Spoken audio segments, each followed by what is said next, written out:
there, all the way west. Mm-hmm. The residents of Savannah actually make up 20% of the population of the entire city of Weston.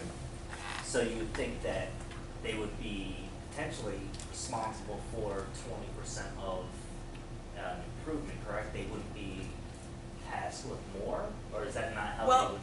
I mean, that's the kind of analysis you would go through. Okay, when this fire station requirement showed up on a list of comments, I asked for data on fire station calls, and I asked for information to show that this station would serve more than this community, and that it was unreasonable to ask one community to bear the full cost of building a fire station. Eventually, they reached an accommodation that did not involve building the fire station. But when I was reading it, this jumped out at me, and I said, "This is disproportionate." Yes, we're going to put this development will bring 100, and 80. I can't even remember the number anymore. New families that need fire service. So yeah, we're causing an impact. We're not causing that much impact. It would pass the rational nexus test. The exaction had a relationship to the impact of the development, but it didn't bear a rational basis. The degree of the exaction did not bear a reasonable relationship to the projected impact of the proposed development. So I'm not asking you guys to become lawyers on this, but what I want you to do is to understand so that you're alerted to these kind of conditions when you encounter them in your work.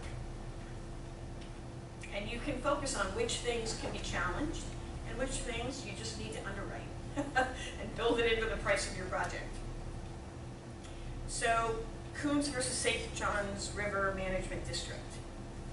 So it's a 2013 Supreme Court case. The Supreme Court overruled a decision of the Florida Supreme Court. So it takes those two rules that we just described, the Dolan and Nolan holdings, and it applies them to cases where there was no actual exaction of land or contribution. The permit, this was a wetlands case. It was that 1 acre, 19 acre kind of scenario that I described. The conditions that the Water Management District sought to impose on the development of a small part of a larger parcel were caused the property owner to decline the permit, essentially. They said, these are the conditions we would require to issue the permit, and he wouldn't agree to them. And he died, and his kids continued to fight. And the state courts and the state Supreme Court said, the permit was never issued, this exaction never occurred. They said, you can't build unless you do X, but he never had to do X because he didn't take the permit. There was no taking. And the Supreme Court said, no, extortionate demands for property in land use permitting context run afoul of the takings clause, not because they take property, he didn't get the permit. He didn't subject himself to the condition, he declined. So it's still invalid, not because they take property, but because they impermissibly burden the right not to have property taken without just compensation. And this was such a relief to land use lawyers in Florida because we've been struggling with this, because the client would end up saying, it doesn't make sense to build a fire station, but they're like, I just want my permits. I just want to get on with this development. And they would accede to the unreasonable demand sometime because it was the only way to move on with their development. And the Supreme Court here recognized invalid, extortionate demands like this are not valid. You have a right to proceed and not have your property taken without just compensation. It's interesting. So development was conditioned, and this was just a factual, was conditioned on improvement of wetlands that were remote from the property. That's what you were talking about the inverse condemnation? Yes. Yes. Yep. Yep.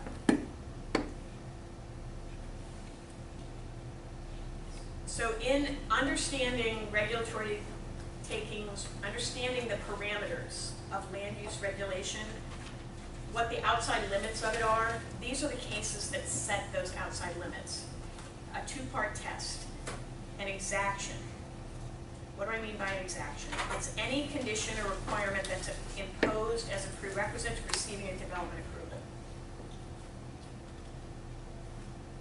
We've talked about some of them, the dedication of land, the contribution of land for mitigation, payment for different things. So some of the common forms that the exaction takes are to pay impact fees. Most impact fees are valid, but they can be too high. They can be unsupported by a study and become invalid. To dedicate land for right-of-way, to pay a per student station fee, install sidewalks. These are the kind of conditions of approval that I'm referring to when I use the term exaction. It requires contribution of money or effort or material or building from a developer as a condition to getting an approval. There must be a rational nexus between the harm or impact of the proposed development and the condition imposed, and there must be a rough proportionality between the anticipated impact and the exaction. So we've been talking about some examples. This is the end of my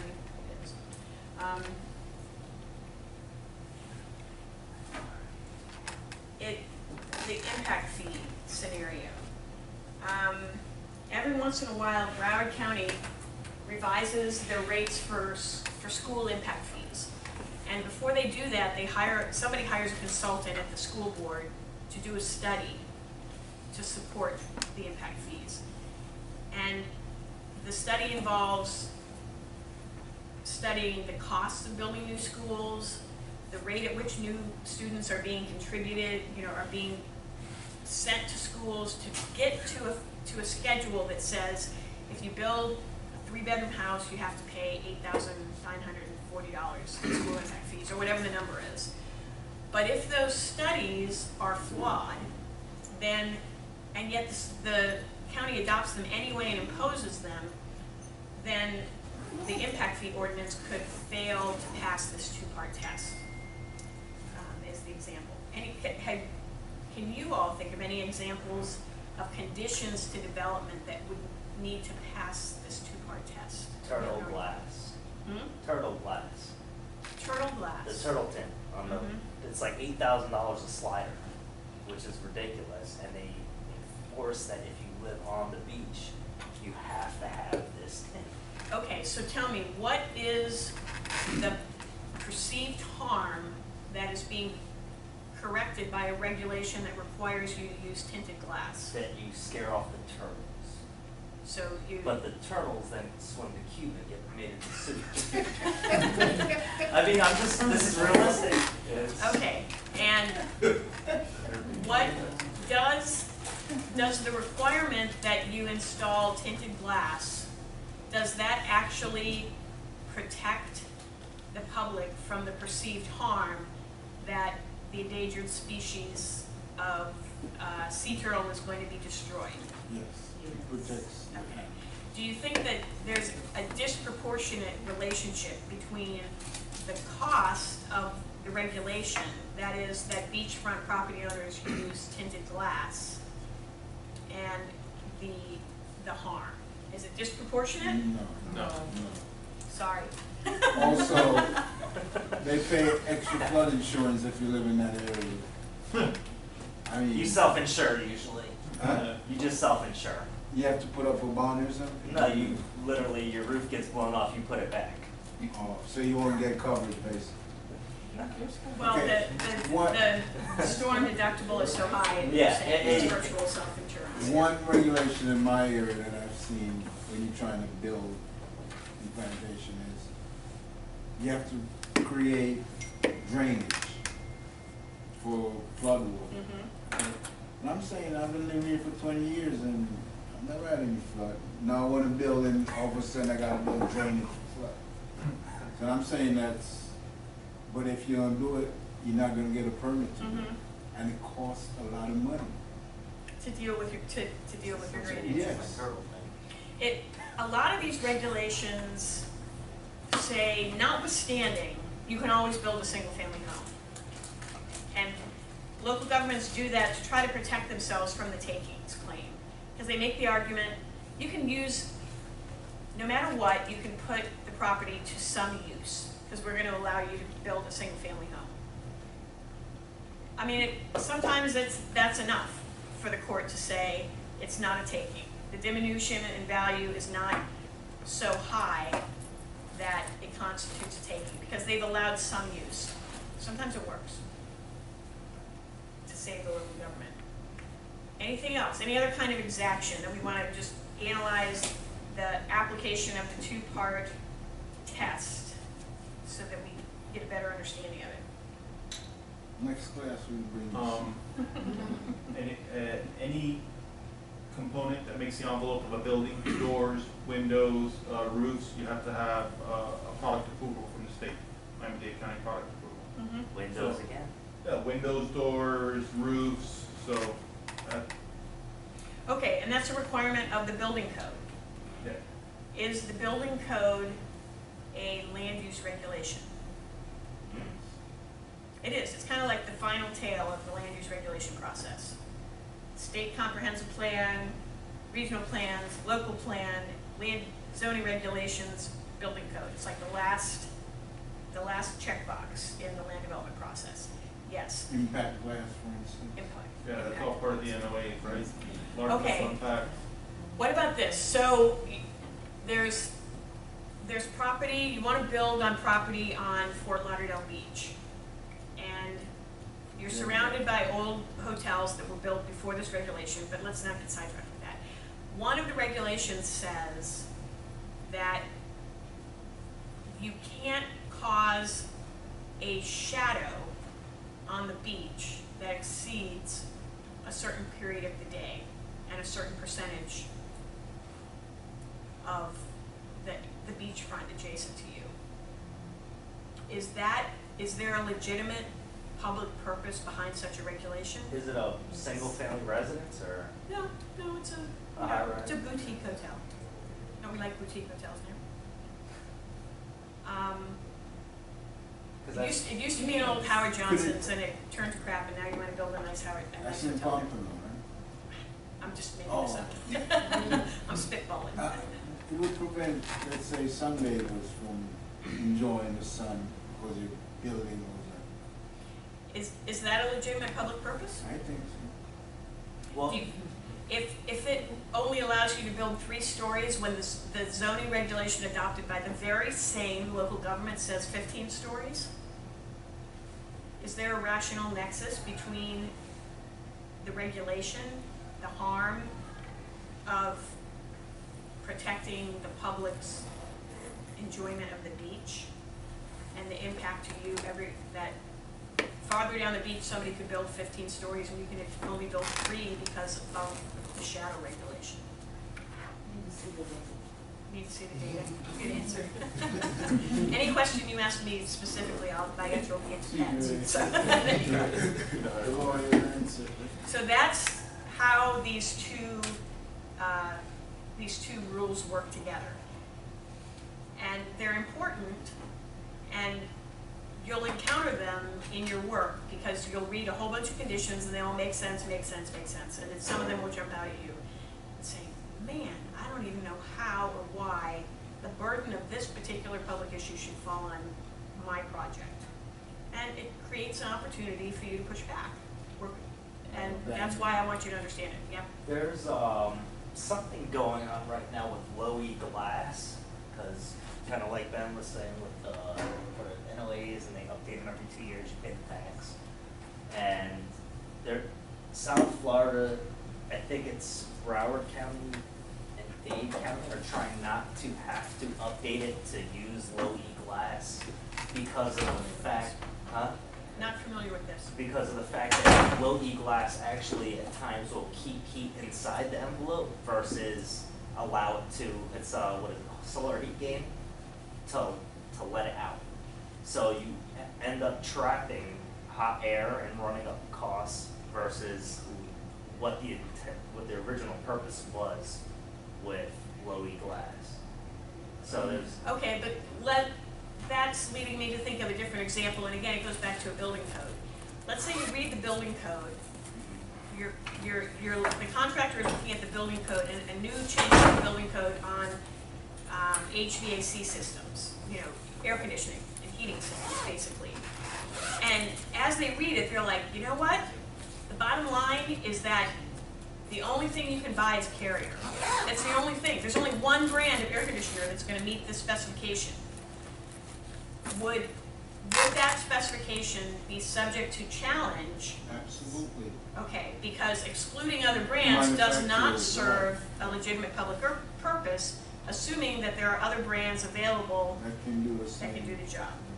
Okay, that gets into a whole, why local governments do that in purchasing all the time. But I'm just trying to get you to intellectually play with this idea of what is a legitimate public purpose, identifying what purpose is being advanced by regulation, understanding how the regulation is affecting you to alert you to things where you might have the opportunity to push back, modify the way that the condition is going to be applied to you in a way that saves the bottom line a little bit in your project.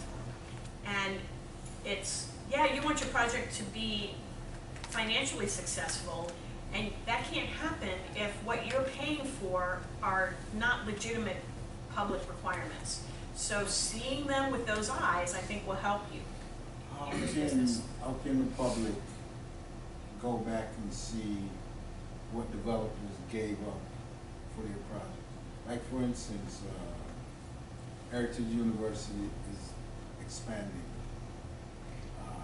The private school on Broad Boulevard between Flamingo and Oh, Heritage, yeah, American Heritage. American Heritage, right. And now, for instance, I leave my home, I get to Broad Boulevard, I cannot go right, like from, let's say, 7 in the morning till 9. I have to go left to go all the way around. I cannot, because it's so congested with students and parents trying to drop their kids off. And now they're expanding on this. And I'm trying to see what they gave up. I want to know what they gave up to get the rights to expand the school. You can make requests to, The under the city? public records law. Okay, that is a good leaping off point to talking about the case study. The case study is going to be done in teams. Do you want 2s or 3s? 3 sounds good. Or 4 maybe. You could do teams of 3, and then we have 4 teams. 4 sounds good. Let's do teams of 3. So then we'll have 4 teams. You're going to need to find, I think it will be easiest for you if you look for a project in South Florida, because you're going to end up having to talk to local government officials and probably go in and review documents that are available in the local government office. So, but I think it will be easier for you if you do it in someplace close to where you live or where you work, where you can get access. You're going to have to find a case that the project was probably approved. I mean, it could, in theory, go to a public hearing and be denied for this project. But it must involve either a comprehensive plan amendment and a site plan, or rezoning and a site plan. We're going to be learning about rezoning more. But there are a project that is not simply the approval of the site plan for the project, but requires a change to the zoning or a change to the future land use designation and a site plan. Those are the requirements. change the zoning. Or change to future land use designation. You gonna send that out to us? Or we gotta get it?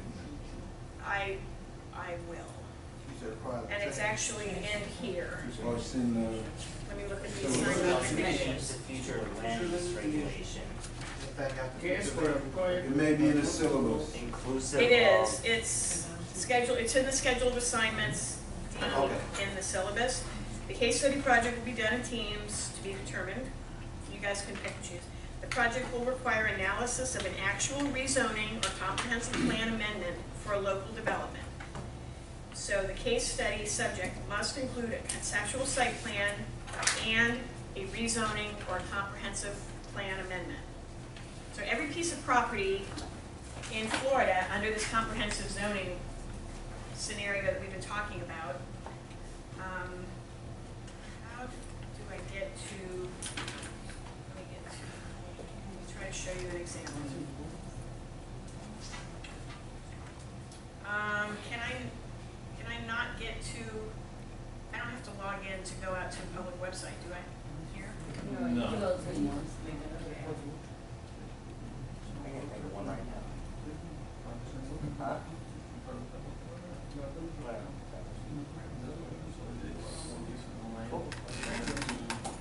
This is the property appraiser's mapping site, and it shows some of the information I'm talking about, but I'm gonna want you to go to the actual local government, not just the property appraiser's website. But somebody, what's the address of a, I'm trying to think of Of a what? all right, so let me find this.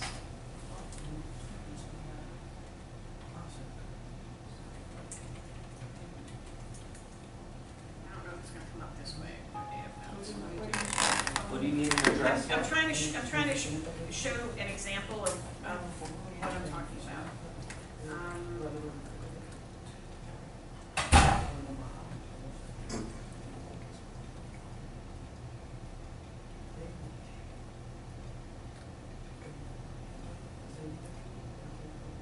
Go to New York.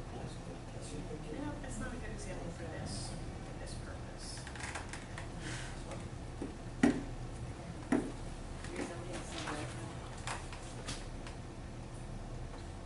What about the rail line along Florida East Coast? The new Fort Lauderdale station?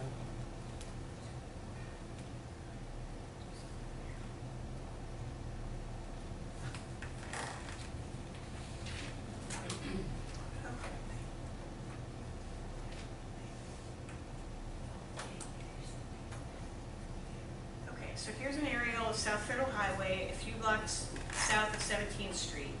And you see there's a little building and then there's an empty lot behind it. So let's assume that someone wanted to redevelop this lot. The Everglades, the land, whatever. What I want you to do, and let me turn on,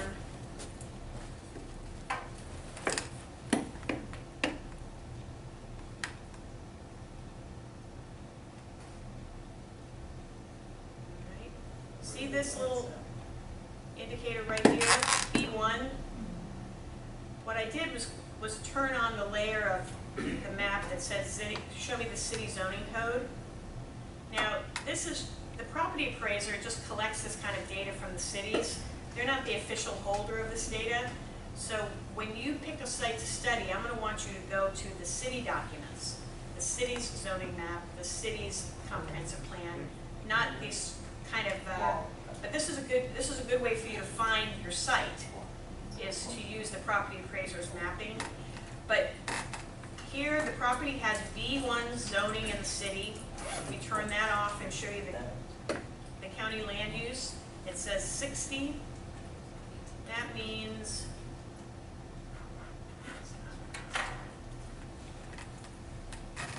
well, why did that happen? Rabbit Jabbit? That's my version of nursery. When I had kids, I had to learn all new words.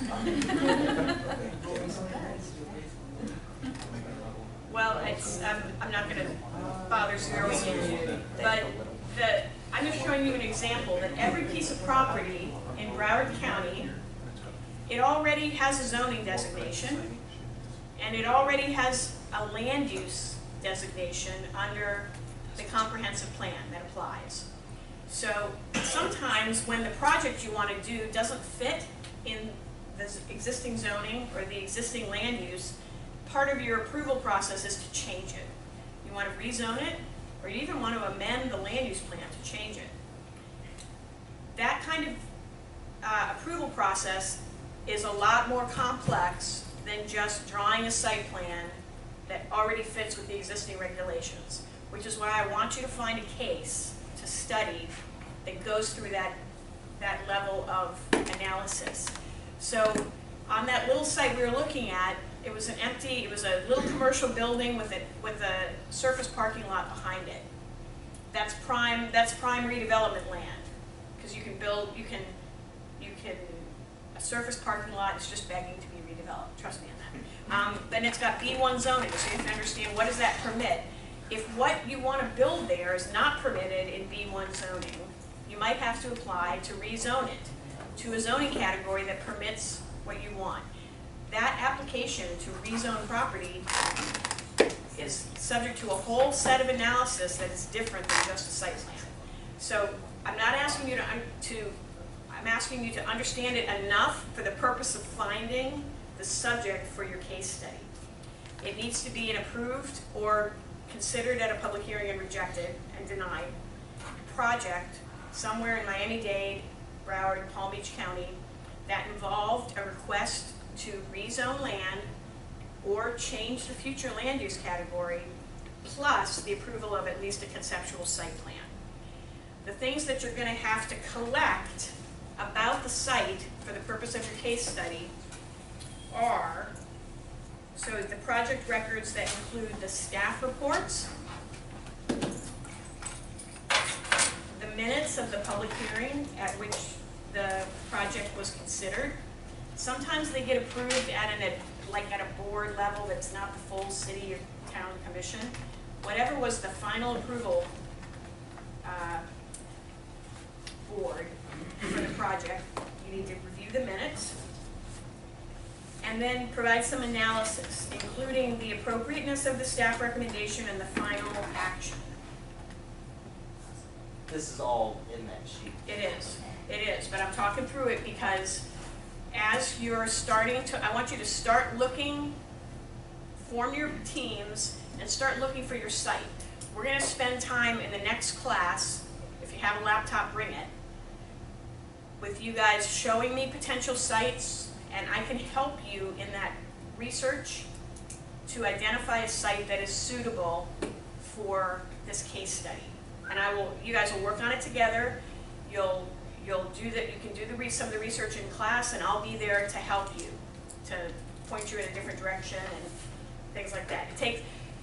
It took me a while to realize that this is not a native. I've been swimming in this pond so long that I understand the currents. But if you've never done anything like this before, a lot of these terms are very unfamiliar to you.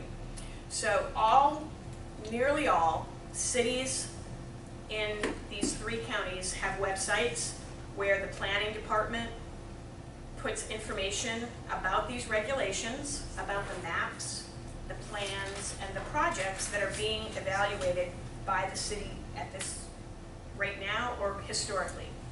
And Florida has a very, very broad public records law. The city staff might not have a lot of time to give you, but the fact is you have a legal right to review public records. And all of these project documents that I'm talking about, they're all public records. And thank goodness a lot of them are available online now. We used to have to keep the zoning codes of 100 different jurisdictions in a library and maps of all of them to do this kind of research, and now most of it's available online. Yep. I have a question. I'm actually looking at a parcel right now, and in the front of it, the lines are kind of cut through between B1 and RM20. So, in a situation like that, to re-entitle something. And I don't want you to identify a project that you, well, okay, but for the case study, you're going to look at something that somebody already proposed a project. Okay. But for something like that, I can't imagine that it would be too difficult when. To conform to. I mean, here's RM20, here's B1. Mm-hmm. So business, I mean, would you think that would be pretty easy? To rezone the RM20 to B1, No, to rezone the B1 to what? to RM20, so I can use this square footage, right? Or is this whole section considered RM20? That's, Because they're overlapping. Which speaker? Which speaker? that's a reason that you're gonna learn to read and understand zoning codes. Okay, so again, you guys don't have the tools or the vocabulary yet to do what I'm asking you to do entirely with the case study. What I'm trying to get you to understand is enough to start choosing the site, or to start doing the research to choose the site for your case study. And I don't know if I still have them. I might still have an example from a class from last year, from somebody in the class last year. So if I have a good example, I will, with their permission, try to share a good example with you. But it means searching, and this is where I would start. I mean, you can actually start with news reports, if you want to. I would focus on a jurisdiction that I have some interest in, and I would look at the agendas of the Planning and Zoning Board, the Development Review Committee, or whatever they call it. In Hollywood, they call it the Technical Advisory Committee. Almost everywhere else, they call it the Development Review Committee. Look at the planning website for that city. Explore what documents are available there, what the process is in that city, so you understand what the names of the boards are, and then look at the historic agendas of those boards, and start to zero in on some project that had been approved in that city in the last 5 years or so. I mean, that's not a hard line. And as you look at the agendas, you're going to start seeing whether, no, you could start eliminating things. Oh, this was simply a variance. It didn't involve a site plan. It didn't involve a rezoning. It didn't involve a comp plan amendment. It was a small matter that doesn't really fit with the requirements of this assignment. So you keep looking at those agendas until you find some project that involved a rezoning or a comp plan amendment, plus the approval of a conceptual site plan. At least a conceptual site plan. And I say that because sometimes you can rezone and they want you to do a site plan, but it's not the final site plan. It's just something to give the city an idea of what you want to do. Okay, have you talked with one another to set up teams yet? I mean, it's Hmm? both residential and commercial. It is due. And then you're gonna do a PowerPoint presentation and you're gonna do an oral presentation. It's a rezoning conceptual site plan, right? It can be a conceptual site plan and rezoning, or conceptual site plan and a land use plan amendment. So we're gonna start these presentations probably September 24th or October 1st. After the midterm. Yeah, after the midterm. But I realize that it's hard to anticipate the time that's going to be needed, because if you choose well, and a lot of documents are available online, that saves you a lot of time. If you need to, or you decide you go to the city and make an appointment to talk to a planner and review the paper files, it can be like a gold mine of information, but it's more time consuming for you. So that is the case study. And then when you present it to the class, you'll walk us through where the property is, what the initial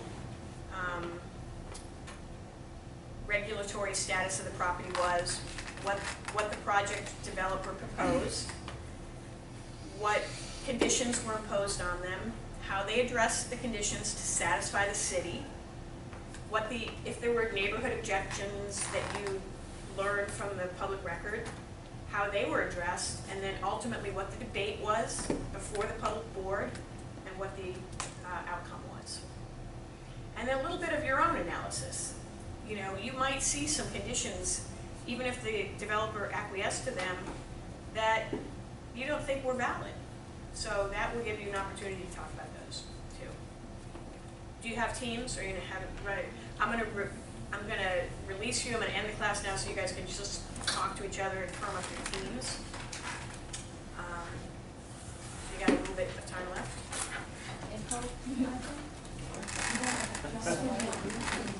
And don't anybody take it personally, just walk around so that you get together with people that you have an easier time communicating with or meeting with. Sure. What's up, Rick? In Palm Beach.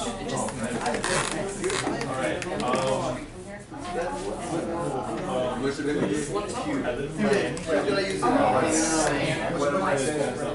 But I have a project that I'm working on. Well, then we gonna meet every time, man. Okay, I mean,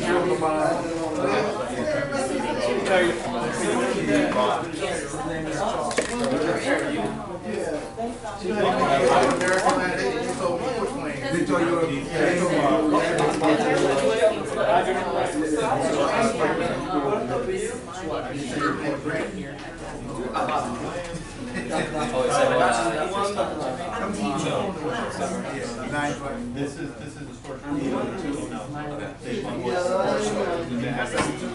Rezone. That is the entitlements and rezoning, so Okay. knowing that. That's okay. Yeah, we need to know that. Okay. No, I don't know how it's for you, we have It's,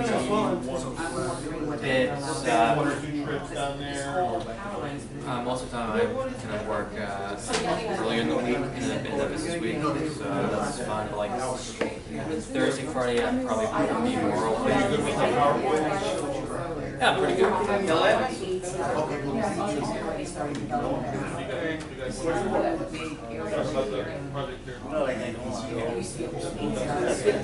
depending on what time of the day, I can get with a break for the door. I don't know how much, like, I think fee, you know, I think this is a good place to meet. I mean, how far is this for you? for me, like I live right in the city, so yeah, 40 minutes. West Palm Beach. So we could just meet in Fort Lauderdale. That makes sense. Yeah, 2 minutes. I mean, that would make the most sense. But, I mean, we can try to, I can property if you want to pick one, if you want to pick one, I'm going to propose this one. And then I got 10 acres of I have one that's been entitled, already been entitled, and it's under, well, no, we can each kind of pick one and see if it works best.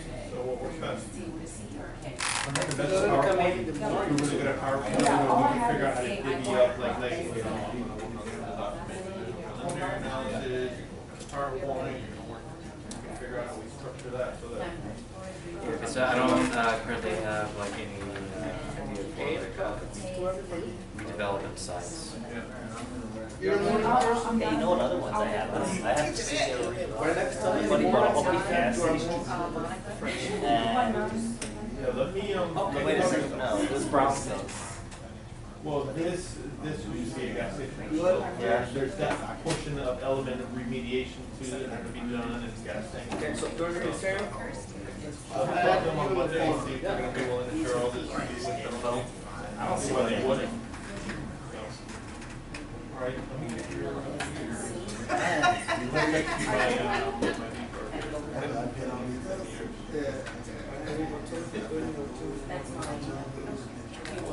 No, I'm just putting it all in as I hear. Let's go to this, Already created. let me have my school down here. You would? Picture and everything.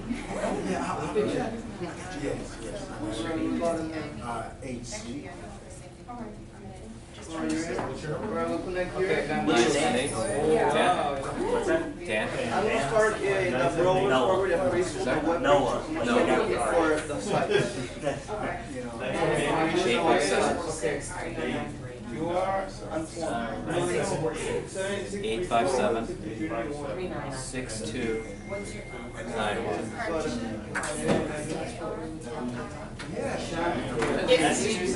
If any of you zero in on something, you know, quickly, and you wanna run it by me, because I need to approve these sites before you move forward.